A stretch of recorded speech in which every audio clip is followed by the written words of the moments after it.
All right, guys, this is it. Andor Season 2 is upon us. I am so excited. I'm even more excited because I just recently, or I hope that by the time you're listening to this, I just recently finished Andor Season 1, doing a rewatch, and it was... Look, I've always said on the YouTube channel, I've been pretty consistent about this because I haven't seen Andor Season 1 since it originally came out. And I've been pretty consistent about saying that while I didn't love Andor, I liked it. I thought it was okay. And I don't know. Again, I'm recording these podcast segments out of order because, well, you can go check out other segments I've done about how I podcast. But if you are listening to the podcast and you do see that I did post a segment in this podcast episode about Andor Season 1, then that means I finished it. And I was able to get a segment out by the time this episode is coming out. So that is a good thing. Anyways, all that aside, I have been rewatching Andor, and I gotta say, my mind has been changed. I'll dive more into that as I do my revisiting of Andor Season 1, hopefully ahead of Season 2 or just right as Season 2 is kicking off, but I was blown away. A big part of why I think I really liked Andor Season 1 a lot more this time, though, is because, I think the situation in which I was watching Season 1 was a little disjointed. I remember maybe I was traveling a little bit or here and there, not able to watch the episodes as they came out, and I think also binging this show is much better, honestly. And we'll talk about that in just a second as I get to my hopes and predictions for Season 2. So I've been doing this for a lot of big shows and big movies coming up. Not every single one, but for most of the big ones, because I think it's fun to think about what I'm really excited about, what I'm hoping for, hoping will come to fruition in terms of these upcoming projects. And I think that it's good to hope. It's good to have expectations. And even though sometimes these movies and shows don't always meet our expectations in the ways that we hope, I think that it's still really good to just think about what we would think of as a success. So I'm excited.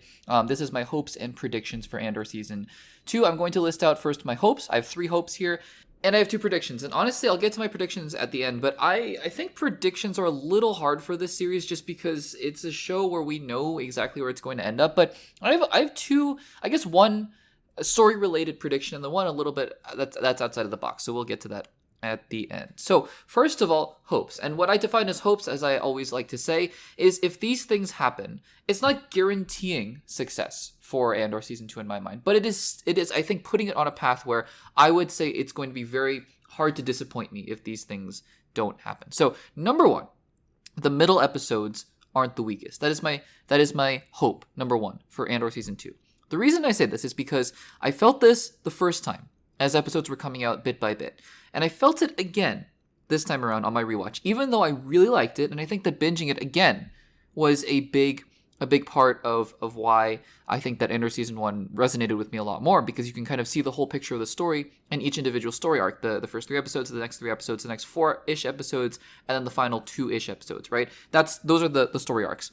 But to me, the middle episodes in those individual story arcs, so episode, I would say 2, 5, 8, 9-ish, and then I guess the last couple were the finale, I think felt a little slow and a little bit, weak to me. I think it was fine because I could hit next episode on all of these, and I'm hoping that it's fine in this release strategy because they're releasing all 3 episodes of each little mini arc, right? Because what we've been told is that Andor Season 2's story is going to be divided up into 4 years. So episodes 1 through 3 is 1 year, and then episodes 4 through 6 is another year, 7 through 9, and then 10 through 12 is going to lead up right up to Rogue One, excuse me.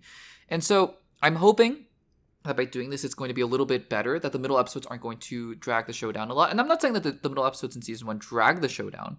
I just think that they weren't the strongest out of all of the episodes. So I'm hoping that this will be less of a problem here.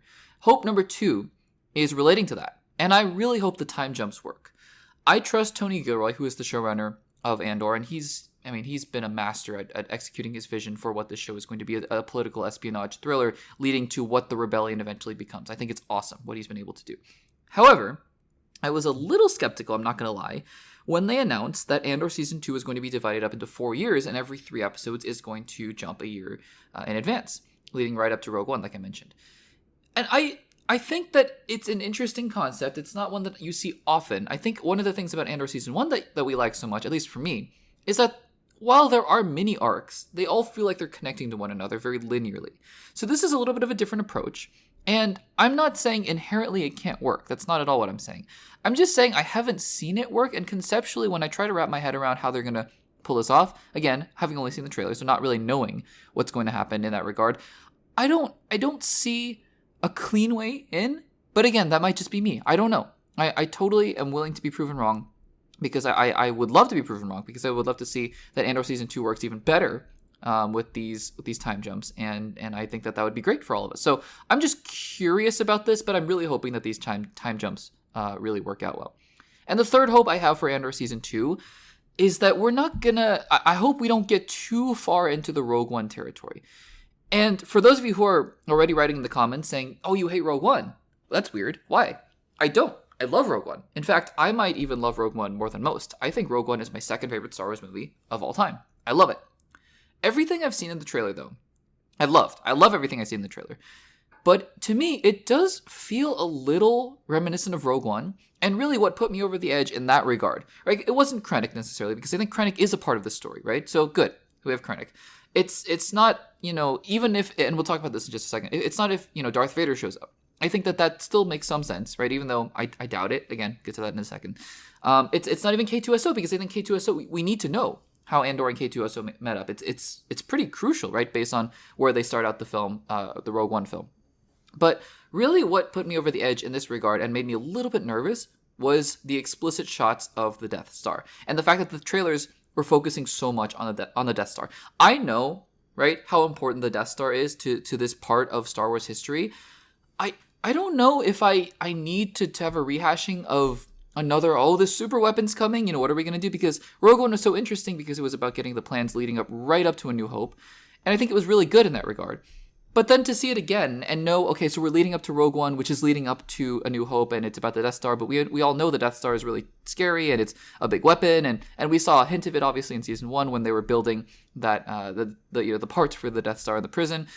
I don't know if I'd love to see the whole season revolving around the Death Star again. I think that feels a little too reminiscent of Rogue One, in my opinion, which, again, I love Rogue One. I love Tony Gilroy. I love Andor Season 1 now. I'm hoping that maybe we get a little bit just deeper into the inner workings of the rebellion, more so than the weapon of the Death Star is all. So that's just a hope for me. And getting to my predictions, I alluded to this just now. Prediction number 1, I do not think Darth Vader is going to show up in the show. I know people have been speculating based on the one shot of that. I think it was an Imperial Guard doing the grabbing her neck in the sort of similar force choke way where Darth Vader's victims are suffering in that way. I'm just skeptical because Tony Gilroy, who didn't make Rogue One, he wasn't the director per se. I don't know how much of a hand he had in the final Darth Vader sequence in the Tantive 4 at the end of Rogue One. So I don't know, but I feel like based on what we've seen from Andor Season 1, for all we Andor Season 1 could have easily had some scenes with the Emperor, who was alluded to, right? I don't think Tony Gilroy is the kind of person who would do that. Now, if Darth Vader shows up, I don't think it's going to ruin the show at all. I just hope that Darth Vader doesn't show up and it's just like, oh, hey, I'm here, and then he's gone. I would think that Tony Gilroy would be a little bit more sparing with the character, right? We've seen a lot of Darth Vader in the past few years. And not that I don't love Darth Vader. I would love to see him again. But I think that Tony Gilroy is perhaps not the kind of filmmaker who would just throw him in for the sake of throwing him in. So if he is in the show, I think it's going to be for a very pivotal reason, but I just don't see it based on how Season 1 went. I just don't think that he's going to show up in the show. Prediction number 2. Like I said, it's a little bit harder to make predictions for a show like this where you know exactly where it's going to end up. And while we don't know, actually, this is why it's hard to make predictions, because we don't know really what these story arcs are going to be about. So it's just kind of hard to speculate. For example, a film like Thunderbolts, I think it's a lot easier because we kind of get the general beats of the story without knowing exactly what happens. So we'll get to Thunderbolts next week, I think, in terms of predictions. But the second prediction I have is a little bit outside the box, and it's that Tony Gilroy, gets a blank check to do whatever he wants with Star Wars after this.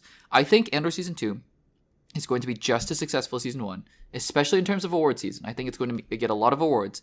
And I think Tony Gilroy, well, I'm not one of those people who are saying Tony Gilroy should be the president of Lucasfilm after Kathleen Kennedy.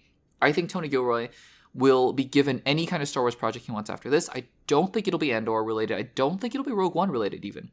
But I think he's going to get a blank check to do whatever he wants in Star Wars, because he is the one filmmaker in this universe after the sequel trilogy that has proven he can play in the Star Wars world and really win.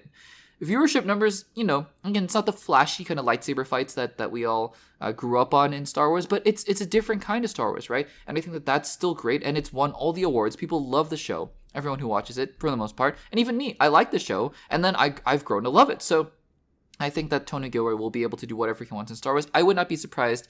This is not a prediction that's going to pay off for a long time, I think, or maybe not. Maybe a month after Andor Season 2 comes out, it's announced Tony Gilroy will be directing a new Star Wars film. I don't know. Or writing a new Star Wars film.